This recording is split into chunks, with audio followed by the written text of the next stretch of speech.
এটা বোঝা গেল যে একেবারে তৃণমূলের দলের মুখপাত্রের মতো করে কথা বলছেন পুলিশের আধিকারিকরা। ডিজি 3 দিন ধরে ঘুরে ধরতে পারলেন না কেন, 56 দিন ধরে ধরা গেল না কেন, তার ব্যাখ্যায় অপব্যাখ্যা করলেন। এটা বেঠিক। দলতন্ত্র কত গভীর এখানে স্পষ্ট হয়ে যায়। ধরবার সুযোগ অবশ্যই তাদের ছিল যারা ওকে ঘেরাটোপে রেখেছেন। রাজ্য পুলিশের ঘেরাটোপে ছিল, সবাই জানেন। রাজ্য পুলিশ ঘেরাটোপে রেখে দিয়েছে যাতে নিরাপত্তা দিয়ে রেখে দেওয়া যায়, যাতে তৃণমূলের রাজনীতি করা যায়। দেখুন, শেখ শাহজাহানকে গ্রেপ্তার করা এবং অথবা গ্রেপ্তার দেখানো, তারপর যেভাবে পুলিশ আধিকারিকরা স্টেটমেন্ট করলেন সাংবাদিকদের কাছে, এটা বোঝা গেল যে একেবারে তৃণমূলের দলের মুখপাত্রের মতো করে কথা বলছেন পুলিশের আধিকারিকরা। কোর্ট যা বলেছে, কোর্টের যে ব্যাখ্যা, সেই ব্যাখ্যার বাইরে গিয়ে নিজেদের ব্যাখ্যা দিলেন, যেটা তৃণমূল দলের হয়ে ব্যাখ্যা দেওয়ার ব্যবস্থা করেছিলেন অভিষেক ব্যানার্জি, কুণাল ঘোষরা। ডিজি 3 দিন ধরে ঘুরে ধরতে পারলেন না কেন, 56 দিন ধরে ধরা গেল না কেন, তার ব্যাখ্যায় অপব্যাখ্যা করলেন। এটা বেঠিক। দলতন্ত্র কত গভীর এখানে স্পষ্ট হয়ে যায়। ইডির মামলায় কোর্ট বলেছে কোনো বাধা নিষেধ নেই, ছিল না। যদি বাধা নিষেধ থেকেও থাকে, তাহলে বাকি প্রতিদিন মানুষের যে অভিযোগ, 43টা 44টা স্পেসিফিক অভিযোগ চার্জশিট, কেন গ্রেপ্তার করেননি? মহিলাদেরকে হারেমখানে নিয়ে যাওয়া হয়, জমি দখল করা হয়েছে, জবরদস্তি করা হয়েছে, প্রতিদিন মানুষের উপর আক্রমণ করা হচ্ছে, চোখ রাঙানো হচ্ছে, পুলিশকে রাস্তা অবরোধ করা হয়েছে অফিসিয়ালি। গ্রেপ্তার করেননি কেন? সেটা ইডি বাধা। ফলে ইডি কি সিবিআই কি রাজ্য পুলিশ না কথা না, ধরবার সুযোগ অবশ্যই তাদের ছিল যারা ওকে ঘেরাটোপে রেখেছেন। রাজ্য পুলিশের ঘেরাটোপে ছিল, সবাই জানেন। রাজ্য পুলিশ ঘেরাটোপে রেখে দিয়েছে যাতে নিরাপত্তা দিয়ে রেখে দেওয়া যায়, যাতে তৃণমূলের রাজনীতি করা যায়। কিন্তু এত জঘন্য খোলামেলা তৃণমূল দলের হয়ে মুখপাত্রের মতন কথা বলছেন পুলিশের আধিকারিক, এটা ভাবা যায় না। গ্রেপ্তার না গ্রেপ্তার দেখানো হয়েছে, অ্যারেস্ট না শোন অ্যারেস্ট, শেষমেশ শেখ শাহজাহানকে গ্রেপ্তার দেখানো হলো। সন্দেশখালীতে গ্রেপ্তার না মিনাখায় গ্রেপ্তার, আজ ভোরে গ্রেপ্তার না আরো আগে গ্রেপ্তার। আমরা আগেও বলেছিলাম পুলিশের ঘেরাটোপে শেখ শাহজাহান, এবং এলাকার মহিলারা, মানুষ সবাই বলেছে শেখ শাহজাহান এলাকায় আছে, সবাই জানতেন। নিরাপদ সর্দার প্রাক্তন বিধায়ক প্রকাশ্যে বললেন যে শেখ শাহজাহান এলাকায় ঘুরে বেড়াচ্ছে। ফলে পুলিশের ঘেরাটোপেই তিনি ছিলেন, বরং কেন শেখ শাহজাহান এলাকায় আছে এটা বলার পর নিরাপদ সর্দারকে গ্রেপ্তার করা হলো।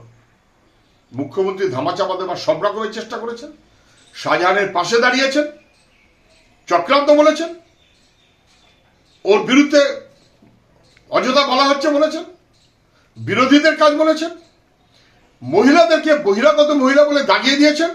মুখ্যমন্ত্রী সব চেষ্টা করেও শেষমেশ জনরোষ একে বলে পারলেন না, অ্যারেস্ট দেখাতে হলো বা অ্যারেস্ট করতে হলো। মানুষের না বোঝার কোনো কারণ নেই যে অপরাধীদের পাশেই সরকার কিভাবে দাঁড়ায়। এখন মুখ্যমন্ত্রীকে এটা এনশিওর করবেন যে মানুষের যে অভিযোগ, নানাবিধ জমি দখল, আদিবাসীদের উপর আক্রমণ, মহিলাদের হারেমখানে নিয়ে যাওয়া সহ নানাবিধ, তৃণমূলের এমএলএ মন্ত্রী তিনি আক্রান্ত হয়েছেন শাহজাহানের হাতে, প্রাক্তন বিধায়ক, প্রাক্তন বিডিও আক্রান্ত হয়ে হাসপাতালে ভর্তি হয়েছেন। এই সমস্ত অপরাধের পরে আইনের শাসন কি ফিরবে সন্দেশখালীতে, নাকি লুঠেরাদের রাজত্বই মুখ্যমন্ত্রী বহাল রাখবেন? মানুষ কিন্তু ছেড়ে দেবে না। শেখ শাহজাহান গ্রেপ্তার হলো, পুলিশের ভূমিকাটা একেবারে স্পষ্ট হয়ে গেল যে কি অসভ্যতা এবং অপদার্থতা রাজ্য পুলিশ। শেষমেশ শেখ শাহজাহান তাকে গ্রেপ্তার দেখানো হলো, তাকে জামাই আদর করে রাখা হয়েছিল, তাকে নিরাপত্তা দিয়ে রাখা হয়েছিল। গ্রামের মানুষ সব জানতেন এবং তারা বলেছিলেন। ডিজি তিনবার ঘুরে আসলেন, তিনি কিছু টের পেলেন না।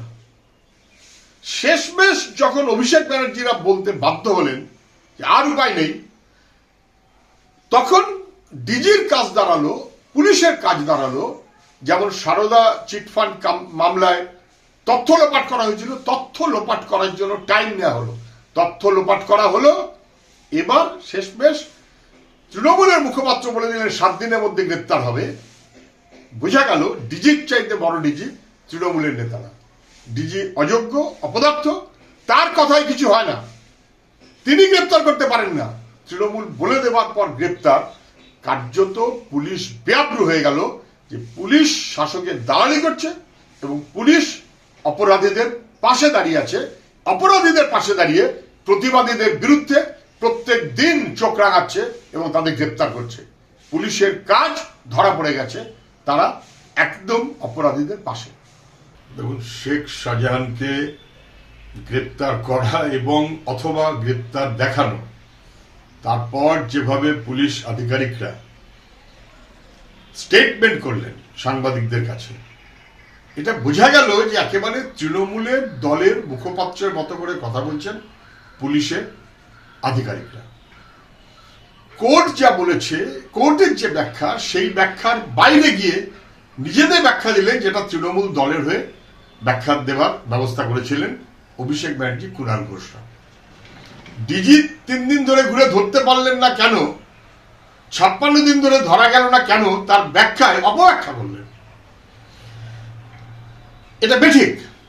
দলতন্ত্র কত গভীর এখানে স্পষ্ট হয়ে যায়। ইডির মামলায় কোর্ট বলেছে কোনো বাধা নিষেধ নেই, ছিল না। যদি বাধা নিষেধ থেকেও থাকে, তাহলে বাকি প্রতিদিন মানুষের যে অভিযোগ, 43টা 44টা স্পেসিফিক অভিযোগ চার্জশিট, কেন গ্রেপ্তার করেননি? মহিলাদেরকে হারেমখানায় নিয়ে যাওয়া হয়, জমি দখল করা হয়েছে, জবরদস্তি করা হয়েছে, প্রতিদিন মানুষের উপর আক্রমণ করা হচ্ছে, চোখ রাঙানো হচ্ছে, পুলিশকে রাস্তা অবরোধ করা হয়েছে অফিসিয়ালি। গ্রেপ্তার করেননি কেন? সেটা ইডি বাধা। ফলে ইডি কি সিবিআই কি রাজ্য পুলিশ না কথা না, ধরবার সুযোগ অবশ্যই তাদের ছিল যারা ওকে ঘেরাটোপে রেখেছেন। রাজ্য পুলিশের ঘেরাটোপে ছিল, সবাই জানেন। রাজ্য পুলিশ ঘেরাটোপে রেখে দিয়েছে যাতে নিরাপত্তা দিয়ে রেখে দেওয়া যায়, যাতে তৃণমূলের রাজনীতি করা যায়।